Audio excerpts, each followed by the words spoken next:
When we think of railroads, we typically imagine trains on tracks spanning for miles. And an underground railroad might make you think of tracks in a tunnel, maybe like a subway station.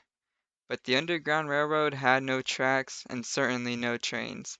Instead, it was a mixture of routes and different places that would help slaves escape slavery. Slavery was widespread in the South, and it dehumanized the people who were subjugated to it.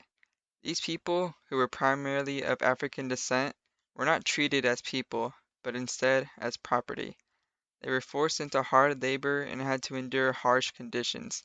Typically, many of them worked in agricultural environments, and the things they produced were given to their owners. These unfair treatments inspired many of them to want to rebel. One way of this is through the means of escaping. Slaves would attempt to leave their situation and head up to the northern states where slavery was banned. Some of them went as far as Canada to escape their brutal conditions. Attempting to escape was dangerous, and being caught could mean severe punishment and even death. One way the slaves would try to escape is through the Underground Railroad.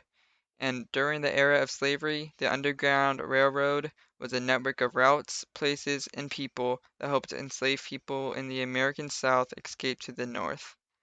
Part of this route included Ohio and it helped to lead slaves to freedom. One person who was important for the Underground Railroad in Ohio was John Rankin. He was helpful to those who were crossing near the Ohio River. In partnership with African American John Parker, the two men and their families turned the small village of Ripley, Ohio, into one of the key crossing points over the Ohio River for fugitives fleeing slavery, assisting approximately 2,000 runaways. The Ohio River is part of the boundaries between Kentucky and Ohio. Kentucky was a slave state and Ohio was not. Even though Ohio did not allow slavery, it did not mean that the slaves would automatically be free here. Slave hunters were able to catch slaves and return them. This image shows the different routes in Ohio that were part of the Underground Railroad. When zooming in on the map, you can see that there was a route through Stark County. This even included my hometown of Massillon. Many routes headed towards Cleveland, but all in Ohio ended up towards Lake Erie. The Underground Railroad fueled the differences between the North and the South. With the North being slave-free, they had people who were willing to help the slaves escape.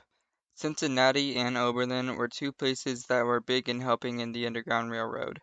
The South wanted to keep slavery around, and they would sometimes chase the runaway slaves. These differences in opinions between the North and the South raised tensions between them and eventually led to the Civil War.